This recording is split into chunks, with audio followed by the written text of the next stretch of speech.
Okay, my friends, get ready. We're going to take the deepest dive into salt that anybody has.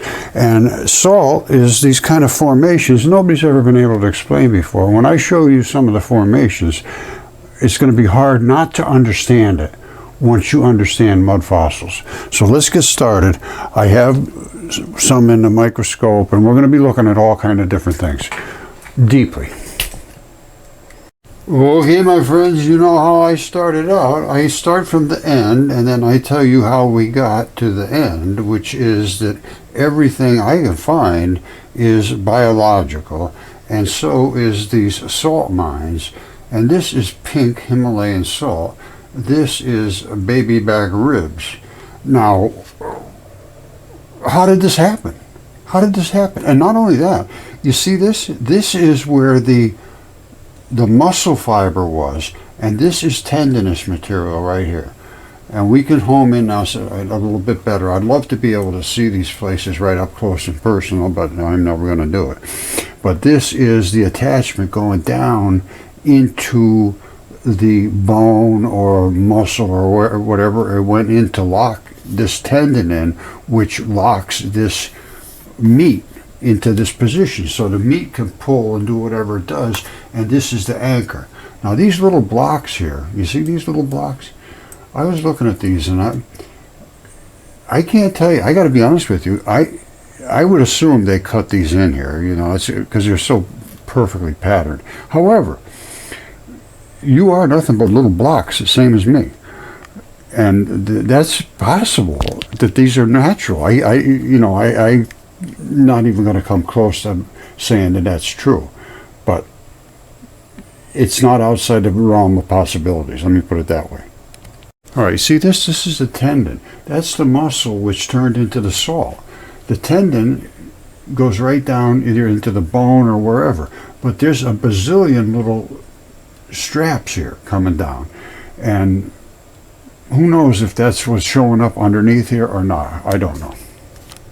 All right, like when I say that this flooring is possible, that it's natural, and I say I doubt it because it's just too perfect. However, look at this. This is natural. This is completely natural. Now, and these creatures were obviously just ginormous. The Himalayan mountains are some kind of a creature. Now,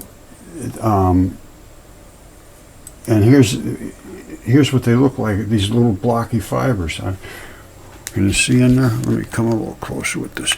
We're going to really get deep in a second, but I just want you to get a feel for the fact that these are little muscle fibers, and they're made out of these little tiny blocks.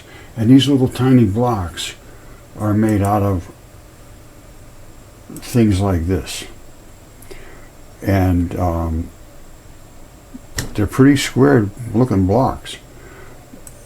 Now, again, this is what we got. And right here is the tendon. You can see it white. I mean, it's very, very, very obvious to me. No question whatsoever. This is tendinous material. And it's hooked into the muscle.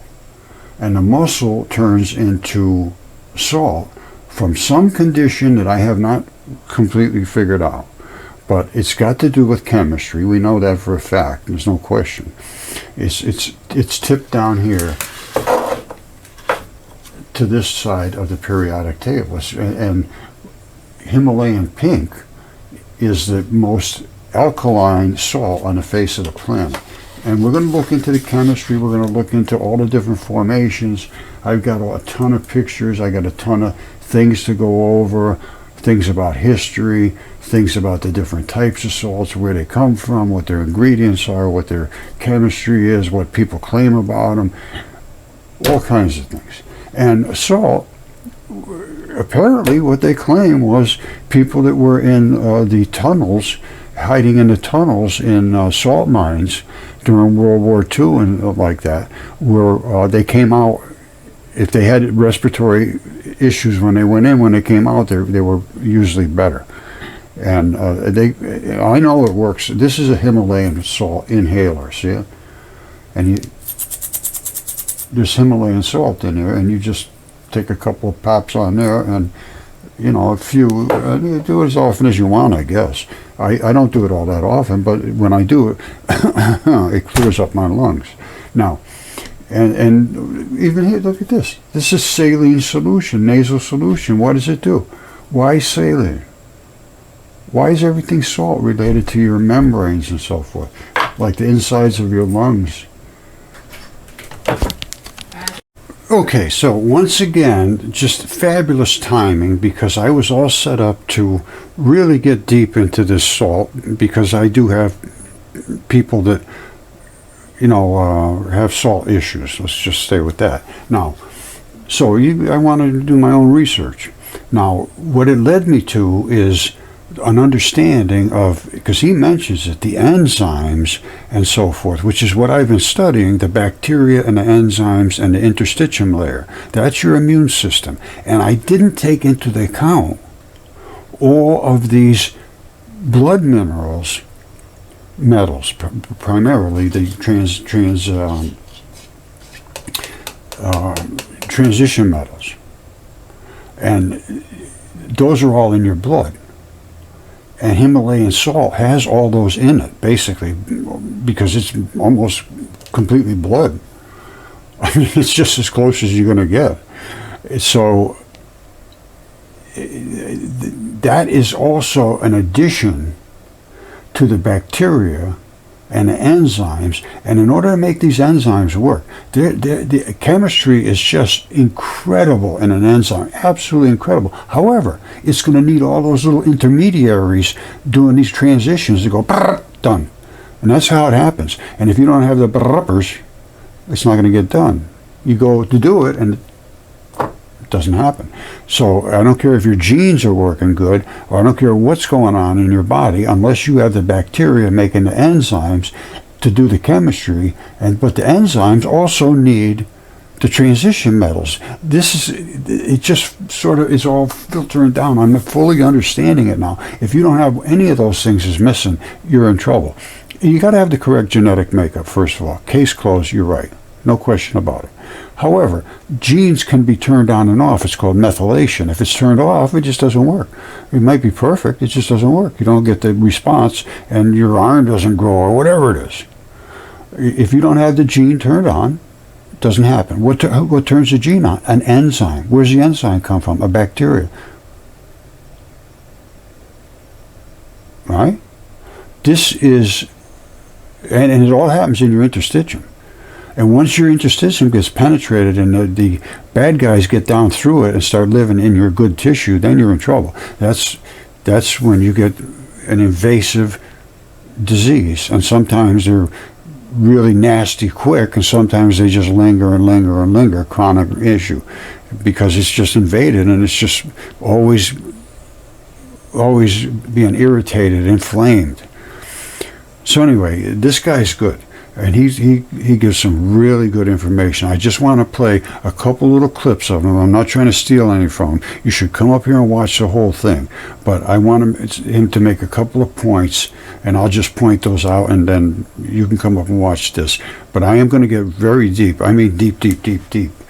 And this is just some of the stuff we're going to start with, is these different formations, and what would form them, what kind of salts are going to appear there, what is the difference between sea salts and sea salts and meat salts. I'm going to call these meat salts. That's what they are.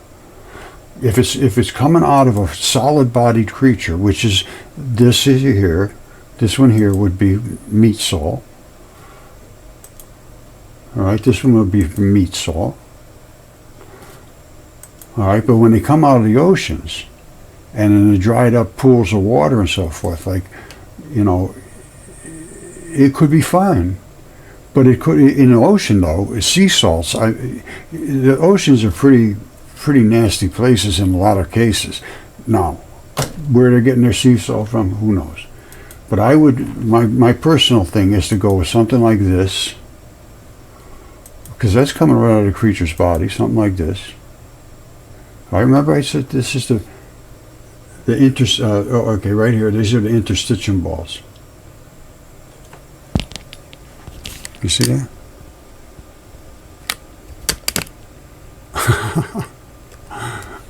This is all pretty new chemistry of the body, this whole interstitial layer. But anyway, we're going to get deep into this.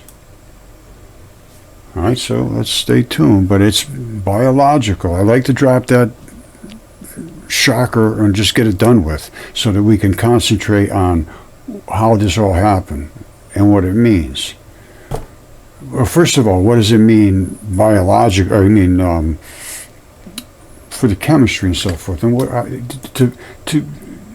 to be able to explain these very, very, very crazy features. I understand this now. I understand exactly what's going on here, and very few people do. You know, well, virtually nobody, because it's just never been allowed to speak about.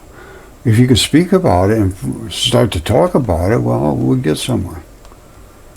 This is not, you know, what do you think caused that? All of these layers are layers of tissue in the body, and this is probably sarcomeres, which is muscle tissue, and this is what sarcomere is like this here. You see this one over here, remember? No, it's like this here. This is not eroded or anything, and it didn't turn to salt, but this is what muscle sarcomeres are in stone. This is gigantic biology. This here is basically like this here. If you remember seeing that one right there, it's basically like this. These are little sarcomeres. And this is what they were before they hardened up. You know, well, this is, you know, this is a rock. And here's all the blood in there servicing these muscle tissues. These are muscles, and they pinch. You see the red spot in the center? That's the pincher part. And they pinch together, and all of them together pull, and you can get a pretty good movement of a muscle. But it requires a ton of blood. All right, and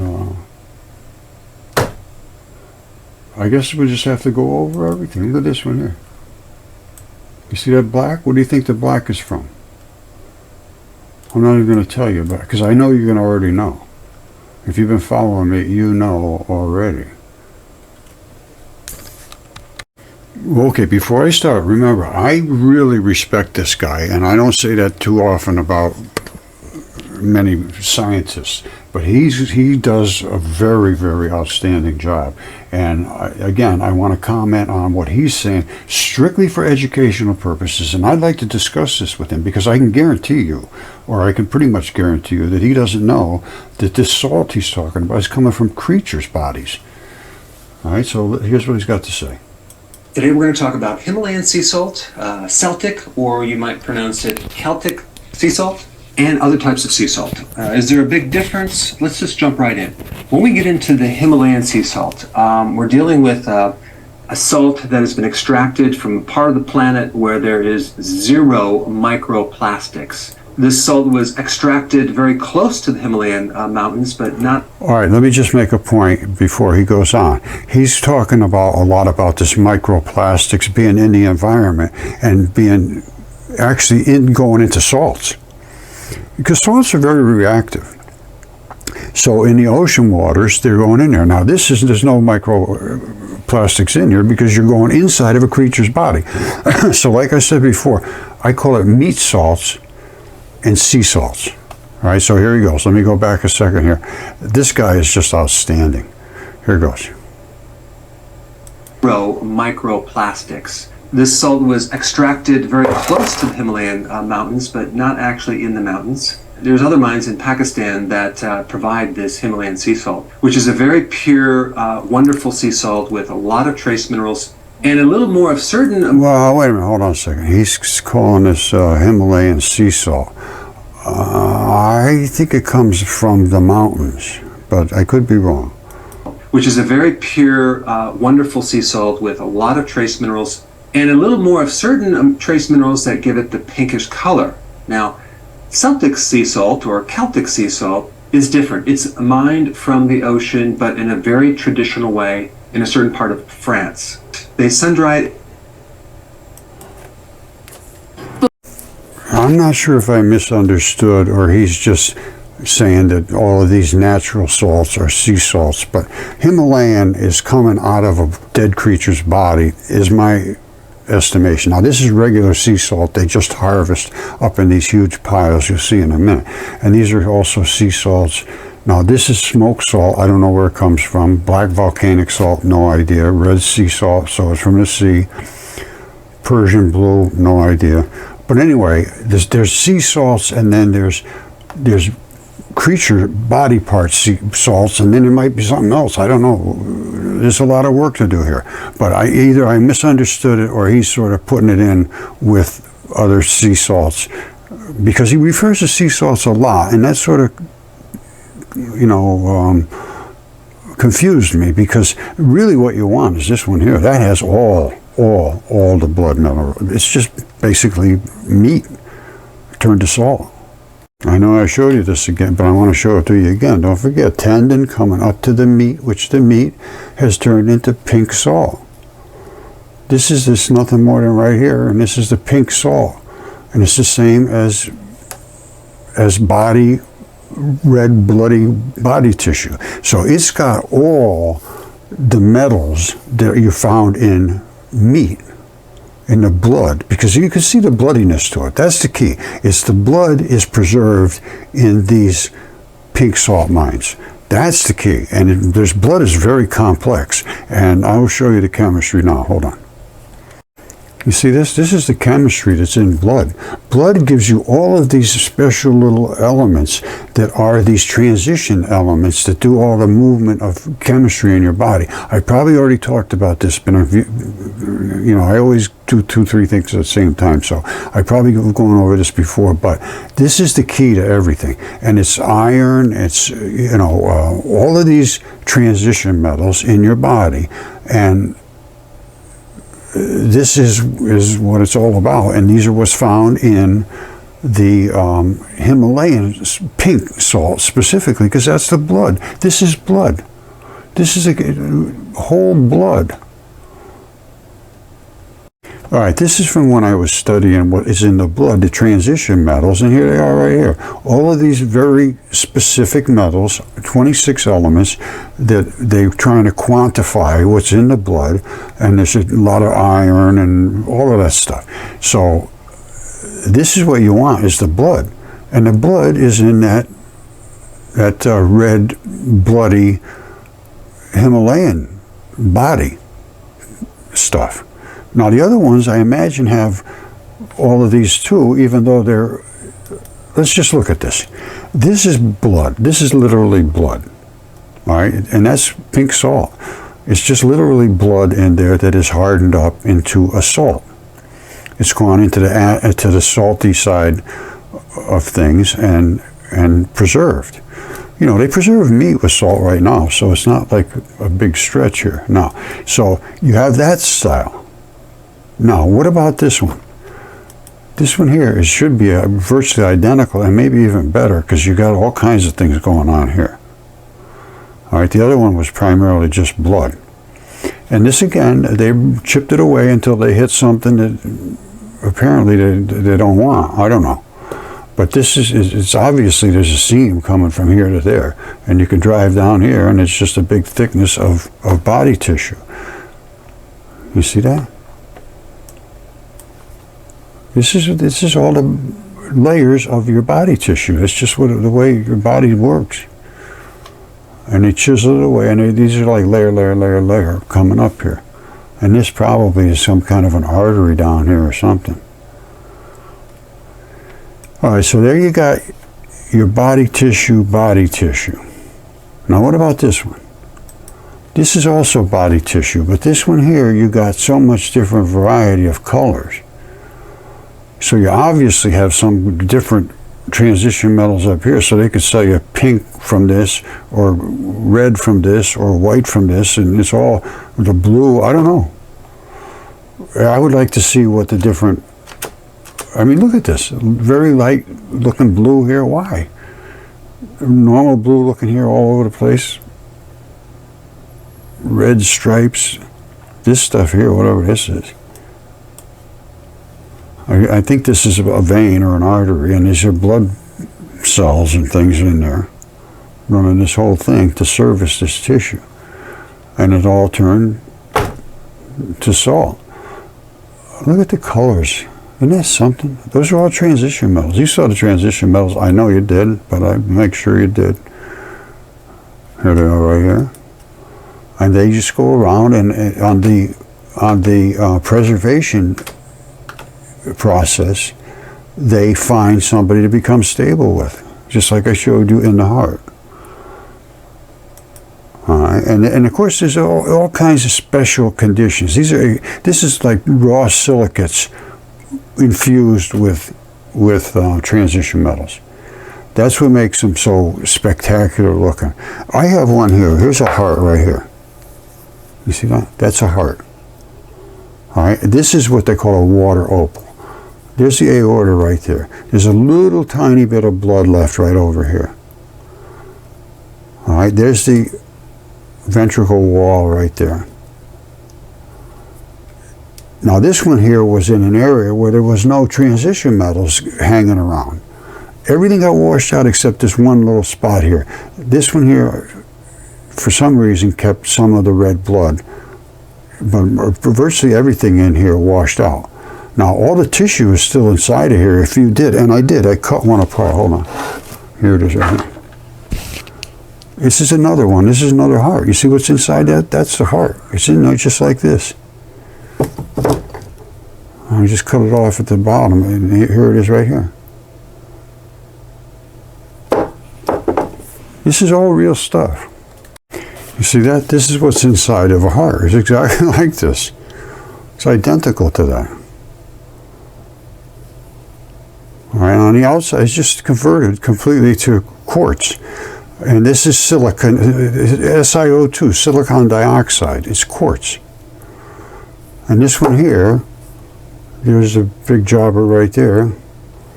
And there's the rest of this. If I cut it in half, you see how it has a wall down here? This thing here does a lot of work.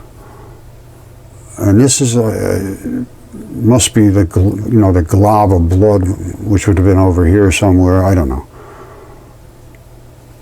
And this one is the inside, completely in the inside. Anyway, I try to always prove what I say, and that's, I hope, enough proof to convince you. Okay, I'm going to do it this way. I am just going to more or less play his video and address his points, scientist to scientist, very respectfully. He's doing, like I say, this guy is unsurpassed as far as I'm concerned in understanding the really intricacies, the real deep intricacies, which very few physicians, doctors, I don't care who you are, there's a depth that most of them reach, and that's it, done. They don't want to go any further. They don't want to know any more. I don't know why, but I think he has the mind to go deep, and I would like to dig in deep with him, because I think I have something to add. And like I mentioned before, I'm sure, I'd be very surprised if he realizes that this is all these big piles of creatures' bodies are where this salt is coming from. So I'm going to just play clips of his stuff and comment on it. Okay, so from the Himalayan mountains and from all the other body sources, you get the ones with, as far as I'm concerned, clean blood materials, the metals right from the blood, because they're just saturated with metals, and that's what you want. And they're clean, they're not invaded in the oceans or anything, and they just dig them right out of there. And the redder the better, the redder the better. Okay, so Dr. Berg once again. Now he's going to be talking about sea salt. We were just talking about creature salt, now sea salt. Now Celtic sea salt or Celtic sea salt is different. It's mined from the ocean, but in a very traditional way in a certain part of France. They sun-dry it, and they keep this standard harvesting of this salt very, very traditional. And so Celtic salt is wonderful for flavoring different foods, and it too has a lot of different trace minerals as well as sodium chloride. And there's virtually no microplastics in Celtic or Celtic salt either. And then you have a Redmond real sea salt. Another type of sea salt that's very pure without the microplastics, which they extract from Utah, deep below a certain. All right, let me just point this out. This is all mud fossil creatures' bodies. All of this did not pile up over the course of time. It did not. This is layers of tissue and turned to salt for some reason. There's something to do with the pH and the length that it's soaked, and the type of condition of the body. And I don't have the answer to that. That's what I'd like to have somebody figure out. And it's not. I don't think it's going to be a hard thing to do. Here we go. Certain level of limestone and this layer of diatomaceous earth. So it's real. Diatomaceous earth is skin. That's what skin is made of, diatomaceous earth. All right, it's that fine skin that moves around on your body. That's what diatomaceous earth is. Really protected from any type of pollution. And so all these salts really have come from ancient seas, except for the Celtic or Celtic sea salt, which comes from an ocean. But the way that they harvest the salt makes it extremely free of pollution. Now, when you can... Well, I'm sure he's right, but there's very few places that are free of pollution in waters now, anywhere. But I would go for the creature's body. But anyway, here we go. Consume regular salt, or especially sodium chloride, which is just 2 minerals, right? Sea salt has like between 60 and 94 minerals. You're going to... All right, when he says sea salt, I think he's lumping in Himalayan with the sea salt. Himalayan's just saturated with it, probably has the most. Here we go. You're going to get things that you don't even know. You don't know where it comes from necessarily. It can come from an ocean that's very polluted. And one study showed that 90% of all salt contains microplastics, okay? These plastics take a bit of time to break down, roughly 500 years. So unfortunately, they are polluting our environment, and they can act like an endocrine disruptor to our bodies. Just like pesticides, insecticides, herbicides, fungicides, heavy metals, microplastics can also affect our endocrine system. Okay, as you've been following me, you perfectly understand that I claim virtually everything is related to bacteria, which makes the enzymes. The enzymes are the chemistry. The chemistry do the job of breaking things and fixing things and do all that stuff. You don't have the chemistry, you're done. However, to get that chemistry, now I've just been enlightened within the last few days that it's really, really, really dependent upon these transition metals. And how much of them should you get? I would think that if you're eating a piece of meat and blood, that's good transition metals, and it's coming from the salt. It should be good for you. I don't see any problem. Now, you should be able to get the same stuff from eating, meat, raw red meat, basically. Not raw, but, I like mine rare. But anyway, some people, my son is vegan. Him and his wife, they absolutely nothing to do with anything that was ever abused an animal. And, that's what it was all about for him. And that's fine. Can you live on that? I don't know. He seems to be doing fine. It's all about your digestive system. If your digestive system can work with what you're taking in, you're good to go. And that's bacteria, which creates the enzymes, which creates the chemistry, which does the job. And that job is to turn switches on and off, to activate genes, to go out and spit out enzymes that actually break and kill all kinds of things instantaneously. Those same, not exactly that enzyme, but a different enzyme goes and breaks down starches and sugars and fats and all the things you're eating that have to be broken down into little tiny bits and pieces. And that's what this does. And that is your immune system. Now let's understand, he was just saying it affects the endocrine system, which ensures the immune and endocrine system are basically the same thing. They divide it out as to its actual purpose, but it's the same deal going on. All right, so you got immune and an endocrine system. The immune system protects us from lethal pathogens, and that's by being in this interstitial layer where it can react with the enzymes. Now, the endocrine system ensures proper metabolic function of peripheral organs by regulating systemic homeostasis, and that's the bacteria fighting each other off to a standoff. That's what systemic homeostasis is. You have to have bad bacteria. You got bad bacteria swarming all over you and in you, and you have to have good bacteria to protect you from that. It's a Mexican standoff.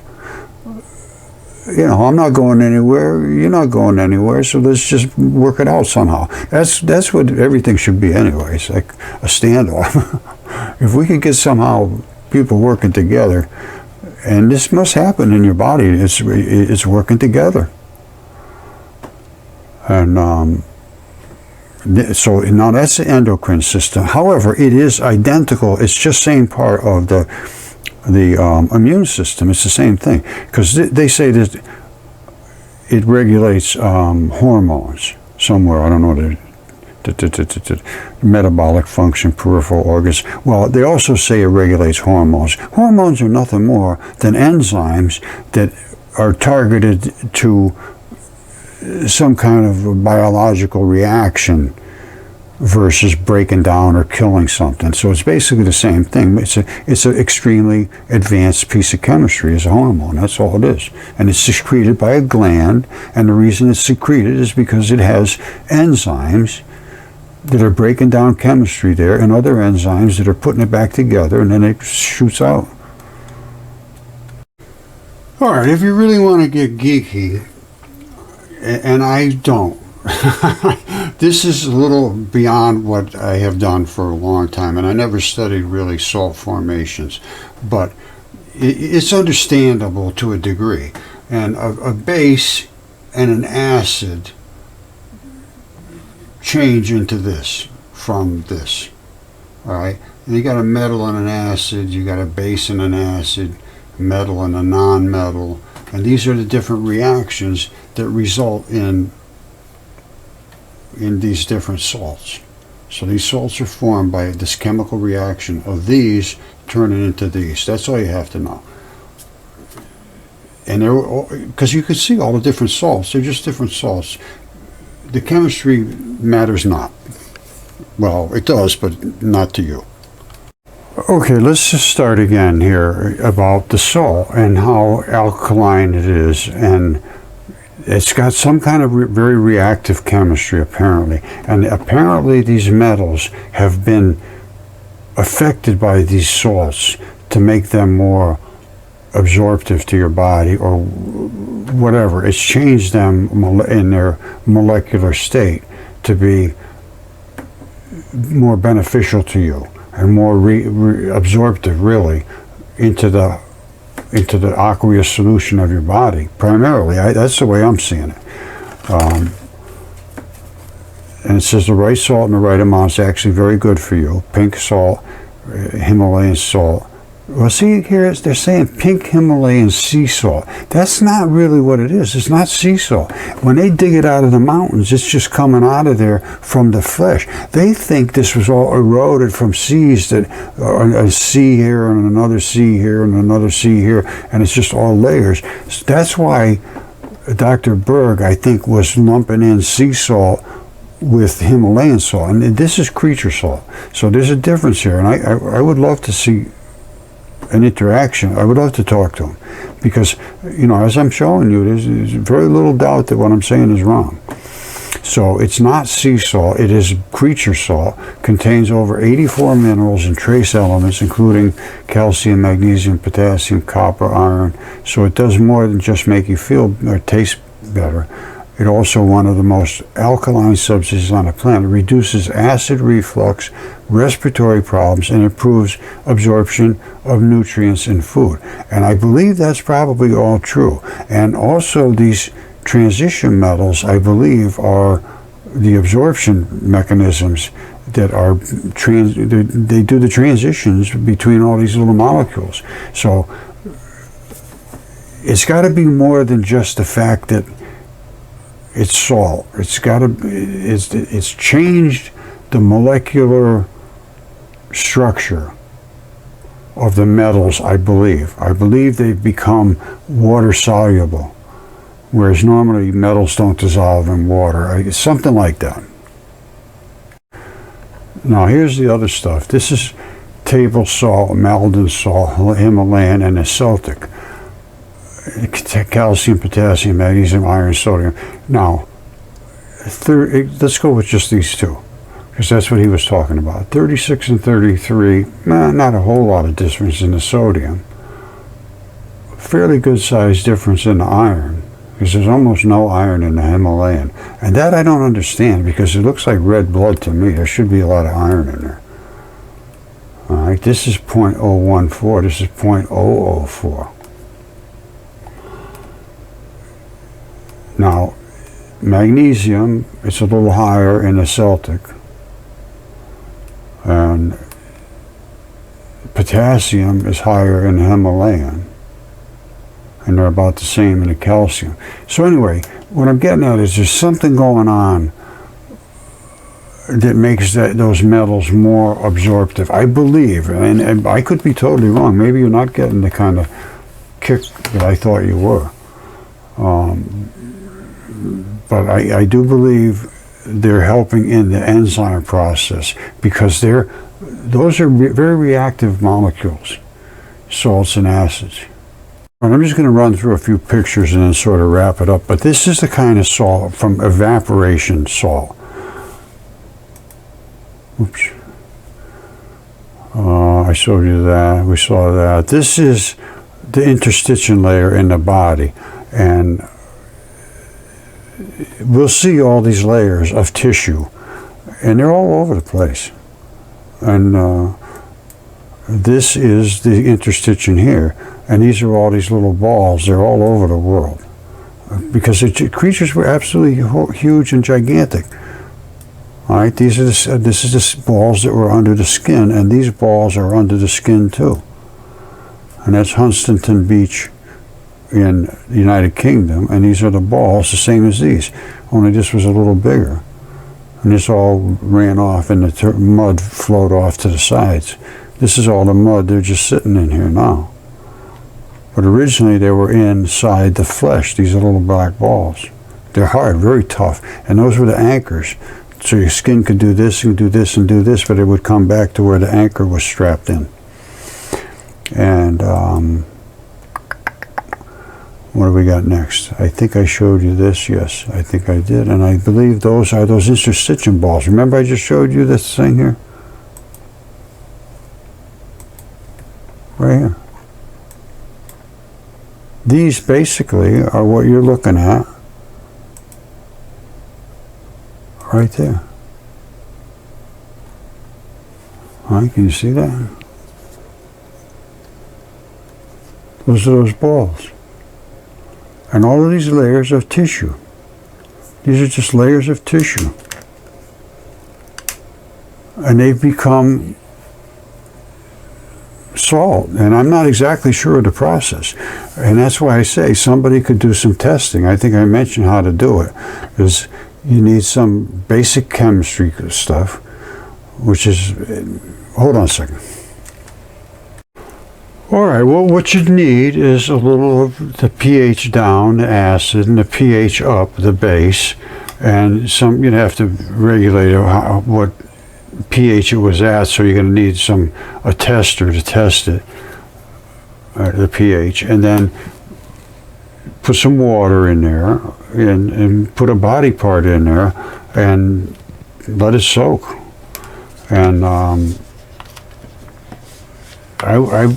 I don't know, maybe you'd have to put some mud in with it and sand in with it, or probably a lot of sand. Silicates rose up from the deep, they said. And way, way, way deep in the ocean, there's a layer, it's a mile thick, of almost pure silica. And they just think of the Earth wrenching all the stuff. When we almost got hit by Venus, it would all come to the surface. And that's what created all these silicon things. And that's what even the ocean sands are from that particular event. It's all silicon. All right? And that's why you see, even like I showed you, my heart, right? Silicon heart. It depends where they were, but basically everything got hit with silicon. I mean, silicon was everywhere. Even like this lung here, you see that? That's a lung. And it fills in the cavities wherever there was cavities with silica. Now, not all of them. This is a lung too. And so it's the same thing, but this one here didn't fill in with silica. It just got opened up everywhere. This one just was preserved in its entirety. It depends on where it was in the world and what the conditions were and how long it soaked for and all that business. But anyway, you saw that. So let's just continue forward. Let's march forward, my friends. All right, here we go. What's next?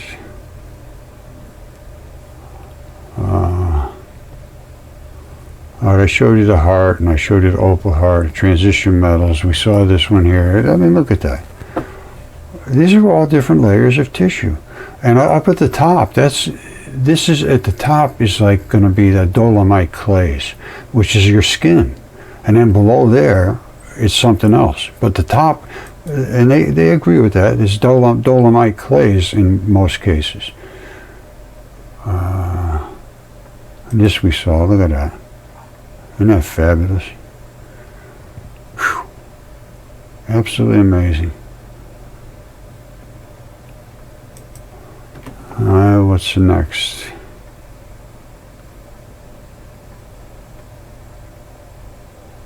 Oh, you saw this one. Tendon, muscle. Baby bag of ribs. Pink salt mine.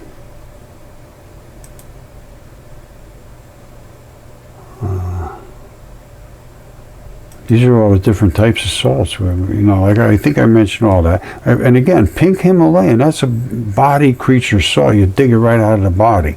A lot of these are sea salts, and they're precipitated, or you know, evaporation creates them. Like this stuff here. This is all kind of salts, and they're kind of nasty. I mean, you know, eek. But that is, again, that's going to be biology. I'm telling you right now, there is nothing but biology. And they've always wondered how these formations, why is this collection of stuff in this area? Why is it like that? Well, it's like that because it's biology. And the biology, this one here, I think I mentioned before, you could try to make up your own guess. Well, this is vein blood right here, the black. Almost lost my base. Now this is the pink up above, and that's all I wrote it away basically, and it's just all been turned to salt. And you saw all these muscle fibers and the tendons. You saw that, I believe, how they come down from the big tendon straps, and then they could make this, and then they could turn into these patterns, all these geometric looking patterns, and that's because it's a tendon. Now there's other things in the muscles and stuff, they come out in little blocks of sarcomeres, a little bit different, and then there might even be some that are in between. I really don't know at this point. It's a guessing game. There's so much to the anatomy. I mean, look at that. Just think about what you're seeing there. That's an electron microscope shot, and that's all fascia in here. This is all stuff like that. And this one here, these are just single little straps of muscle. And there's a bazillion little sarcomeres all over them. They're everywhere. And they're all over this planet too. They're big things. You are the salt of the earth. But if the salt has become tasteless, which is no more metals, how can it be made salty again? It is no longer good for anything except to be thrown out and trampled underfoot by men. Matthew 5:13. Well, thank you, Matthew. I will take that under advisement. Here's some more salt. Look at this.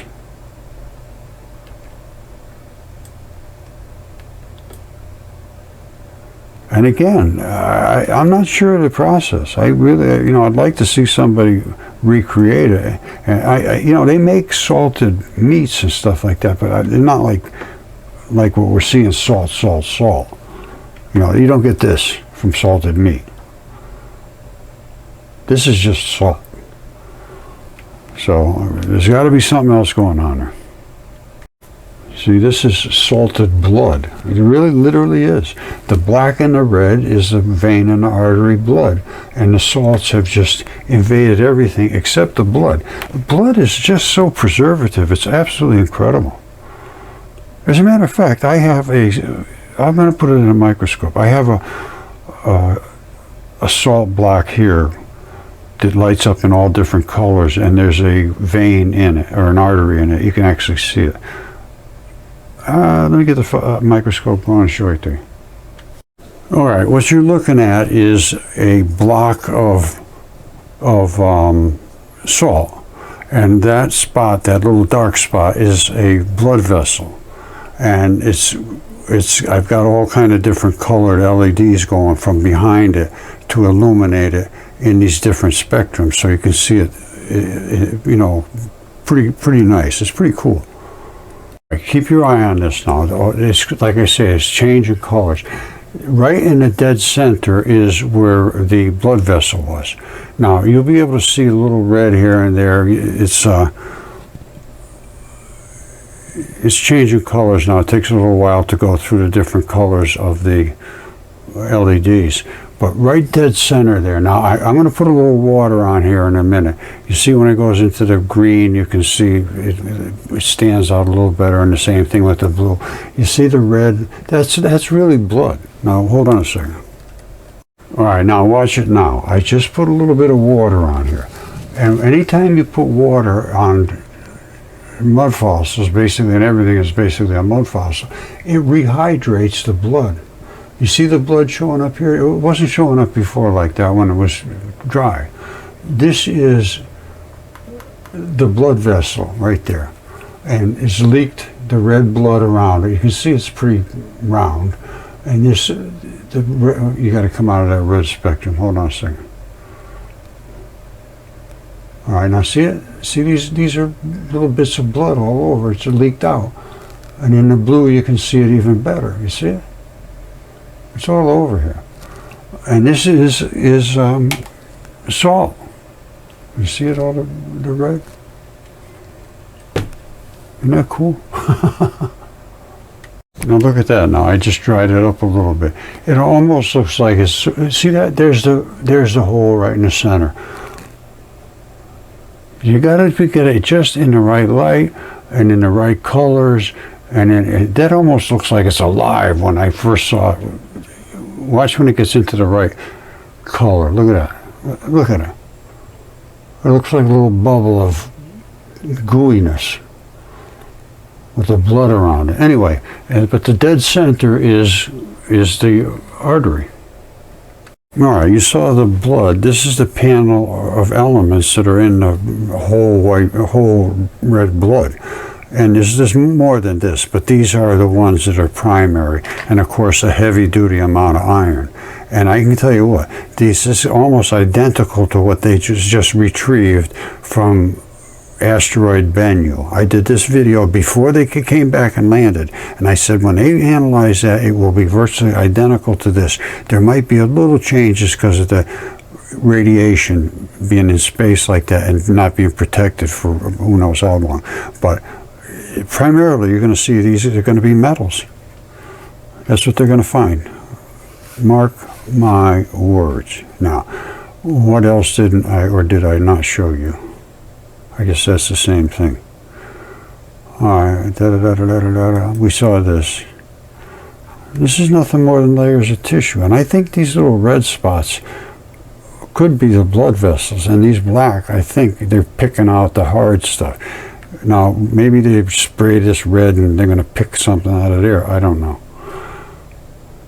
But I can tell you what, this is nothing more than layers of tissue. What else? We saw this. These are tendons, and that's the glue, literally the glue that would have glued that tendon up into whatever it was attached to, which would be muscle.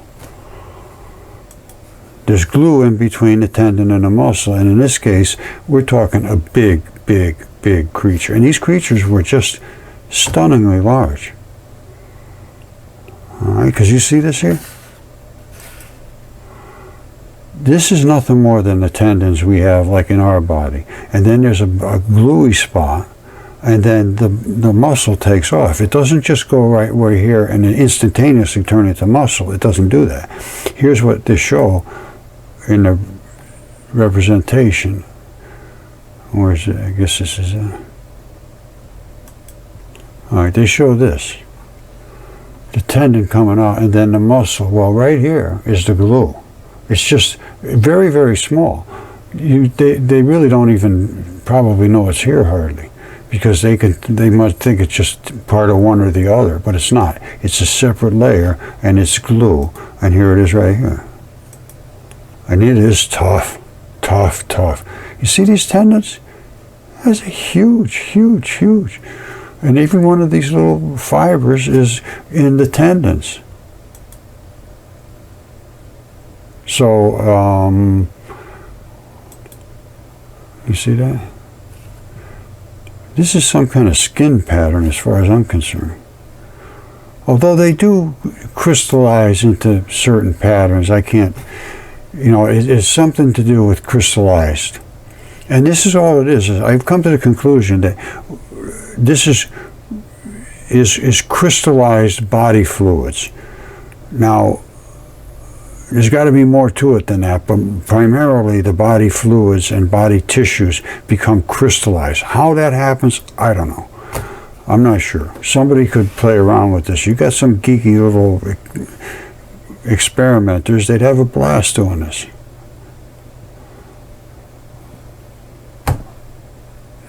But I really don't know what the conditions are that cause it. But there's got to be a condition that causes it. There's no question. And there's no question this is body tissue. I don't care what anybody says. You can argue all day long. I'm not going to get me to believe it, that it's not body tissue. It is body tissue. And then we have to start digging into what is the actual properties of these. This is the one that has the most metals. Now, again, I'm starting to think maybe I'm just wrong about this. Maybe it's not that important to get it from salt. But does the metals in salt, are they different than the metals in other foods, being in that extreme alkalinity? And I think they probably are.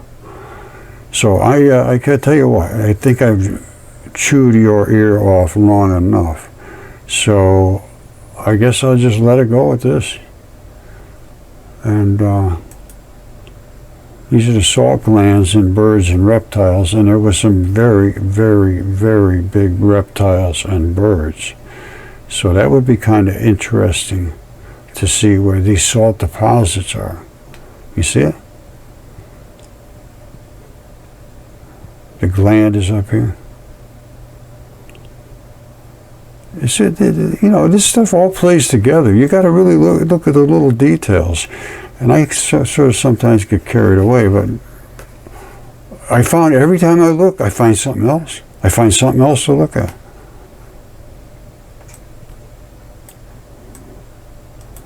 All right, I don't know what this is. Maybe a heart, liver, leaking blood all over. And so, that's just algae. Well, maybe. But I'm going to go with blood. Just as I go with bodily tissue right there. That's salt, but at one time it was walking around doing whatever it did. And that's the tendon that attached whatever that did to whatever this was down below. All right, and they have very good health benefits from this stuff. I think I must have mentioned probably 2 or 3 times already, but the people that were hidden in these salt caves during World War II and so forth, they came out being healthier than when they went in there, especially if they had respiratory conditions. They came out being much better off. That's what they say. I wasn't there. Okay, I think I have the answer to why it's the salts that make the metals more absorptive, because they turn them into isotopes. Now, you say, well, what's an isotope? Well, an isotope is the same as the particle, it's just it's different. There's a different number of electrons in it. Now, this is where dipole electron flood theory comes in. Here's what happens here. Isotopes, they're going to be talking about these incredible isotopes, which just means that instead of having hydrogen have one big plus positive in the center and one little negative out here, it could have a bunch of different numbers in the center. All right? But it doesn't have just one big gigantic plus and one tiny little negative. It has 1,823 dipoles. So you got both positive and negative in the core. And then another one might want to get in here. Yes, that's fine. And they'll say, no, we have enough. Don't come in here. And they'll say, well, what do you want me to do? And you say, you can stay right out there. You stay right there. You want to come in. And if something happens, we lose one guy, you pop in. That's the story behind the nucleuses. They're not made of one gigantic proton like that. It's 1823. Now, as you go up, you got tens and hundreds of thousands of particles that can break down into a plethora of different substances. So when they were talking about this stuff, there's no way in the world that simple chemistry could run life. Here's what runs life, is this stuff right here. You see this? This is just isotopes of oxygen, and this is nowhere near the isotopes of oxygen, because every single particle, you add one more electron, and an electron only weighs 0.000585, I believe is the number, something like that. Atomic mass units. There's 1,823 per proton, 1,824 per neutron. So you start adding these numbers up, and you're up into the bazillions. And all they've ever seen is a few of them. So here they say there are 3 known stable isotopes of oxygen. Well, why? Why isn't it just one?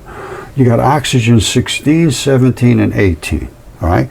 Radioisotopes ranging from 11 to 28 have also been characterized. They've seen them, but they're just so short-lived. And that's what happens in a catalyst and with an enzyme. It's so short-lived, it's just unbelievable. So they're breaking down particles. Nobody's ever known about it before, because the breakdown of them is so short-lived that they're turning them into absorbable metals. All right. So the half-life of this, whatever it is, oxygen, while the shortest lived isotope is the unbound O11 with a half-life of 198 12 yoctoseconds. Oh my God. The half-lives, I'm sorry, we're talking about yoctoseconds.